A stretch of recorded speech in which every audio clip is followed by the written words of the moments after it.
President-elect Estrada will be keeping his promise to personally fight crime by taking the role as Secretary of the Interior and Local Government. Anti-crime groups welcome this move as members of the PNP mull on the police force's future under an Estrada leadership. This report. Estrada's self-appointment for the top DILG post is a promise made good. During campaigns, Estrada vowed to fight crime once he becomes president. Now that he has been proclaimed, Estrada has made another promise, this time to fight crime in 6 months. There's some reason to believe that he can make good on his promise. Melchor says, unlike President Ramos, who delegated the task, Estrada's hands-on approach may just solve the problem. In fact, Melchor claims kidnapped syndicates fear an Estrada presidency. Mas takot siguro sila.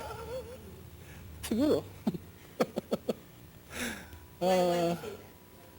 Well, because of the reputation for toughness and seriousness and the idea that he's willing to play tough. Melchor says Estrada can do it, despite his lack of a military or police background. Paradoxically, that's actually an advantage because you can get tough on some of the culprits, no? We have to admit some of the culprits are from those sectors.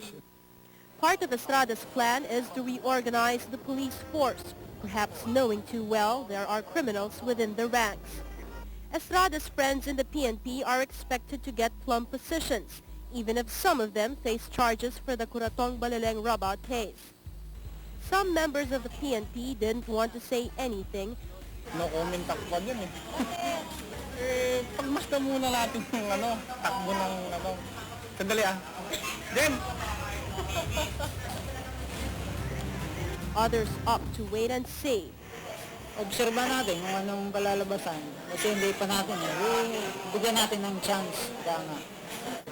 Tignan natin kung ano magagawa. Kali,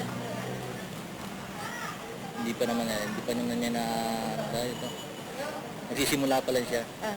While it remains to be discussed among themselves, That is the prerogatives of the President. That is the prerogatives of the President, if they do so. Pero isipin mo naman yung leader. Presidente ka na. Gagawin mo pa ba nang mag-appoint ka ng ganyan? Ikaw nga presidente. Overall, commander-in-chief ka. Kontrolado mo naman ng pulis Kontrolado mo bakit pa? if the hands-on approach of Estrada could really solve the crime problem. Ann Palyurina, ABS-CBN News.